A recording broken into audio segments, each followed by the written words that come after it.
Well, the Defence Strategic Review from the Albanese government tells us a few things which really we pretty much knew, but publishing it in an official government document puts it on a different level. There are three very basic fundamentals. One is that the US is no longer, as the review puts it, the unipolar power in the Indo-Pacific. Two is that China is engaged in the biggest and most ambitious military build-up without clear strategic rationale since World War II. And three, that Australia's Defence Force is, quote, not fully fit for purpose. Now, to admit that the country's military is not fit for purpose, a military on which we spend $48 billion in taxpayer money every year, that's a fairly bold thing to do, but they've done it. The next question is, well, what do you do about this set of unhappy coincidences? The review has some specifics, it has some broad themes, but it also leaves unanswered one of the biggest questions of all, and that is, what strategy should Australia use? This thing is called a strategic review, and yet it contains no strategy, Bev, except to say that we need a new one. And the Albanese government is telling us that they will produce a new strategy document next year. Yes, which is raising the alarm without providing any solutions. Is that a dangerous thing, given it's so publicly available, although a lot of this document isn't publicly available? Well, you're right that this is the redacted version. The classified version we won't see unless some enterprising reporter gets very lucky. Look, one of the main themes of the report of this Defence Review is the need for extreme urgency for Australia to take what is currently not fit, its Defence Force and its broader national security posture, and update it. And yet, it's given us no strategy, and it's given us it's given us the birth of two future reviews. There isn't a lot that seems very urgent about this, Bev. There are some bits of the answers are provided in this document. So, for example, it tells us that we're going to have a broader definition of national security than just the defence forces.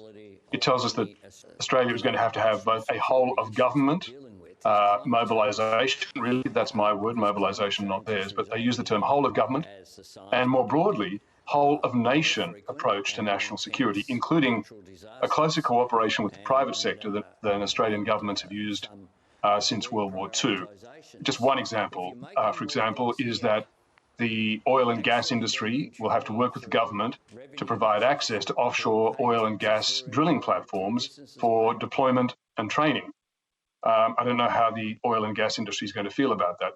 That sort of involvement of dragging the private sector into national security.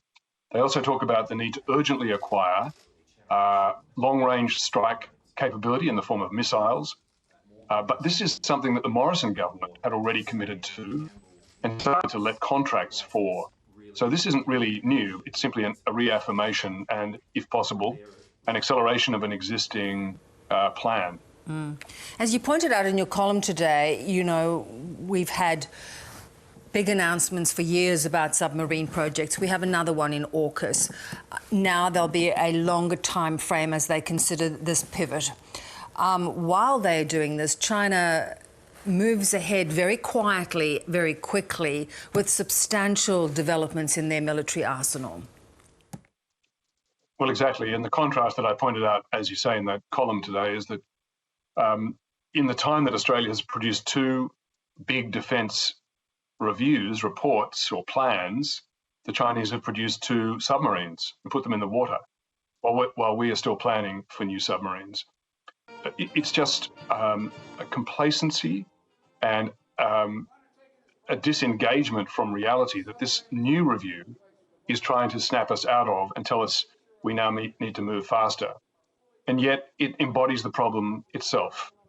So last year, the Chinese government, according to the best guesses from assessments around the world, because the Chinese government quietly, as you say, they don't disclose very much about their own deployments, acquisitions or spending, but put 17 new naval craft into the water, including those two submarines.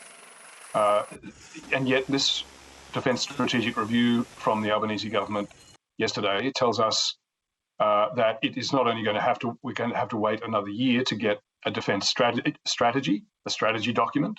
And strategy is pretty important to tell us who we're going to be fighting with, how and why. That's pretty fundamental. But also, one of the other big concepts in this defence review, Bev, of course, naturally, is how to pay for it. And the government is engaging in the happy notion that it can pay for a whole bunch of new material without having to increase overall spending on defence, because they're going to cancel redundant programs. Now, this review has cancelled 2 major ones, both army-related ones, but said that the Navy surface fleet is now going to have to be re-examined because we're going to have these nuclear submarines.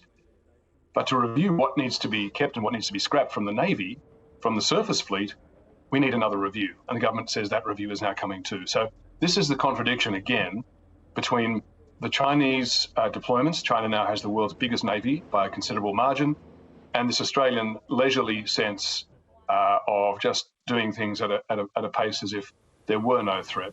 Yeah. And interestingly, we've seen too from the Stockholm International Peace Research Institute that worldwide military spending is actually broadly up, largely because of the Ukraine war. So is this a different footing that we find ourselves globally on, and one that we need to take quite seriously, given that there is increased spending across the board in terms of countries becoming militarily prepared? Yes, that's right. So with the end of the Cold War, the US and to some extent Western Europe stepped back their defence spending. The US in more recent years has had a sort of a stop-start approach to defence spending. Some years it's up, some years it's down.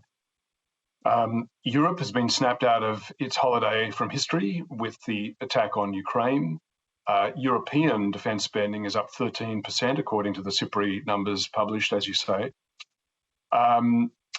Russia's is up more than 30%.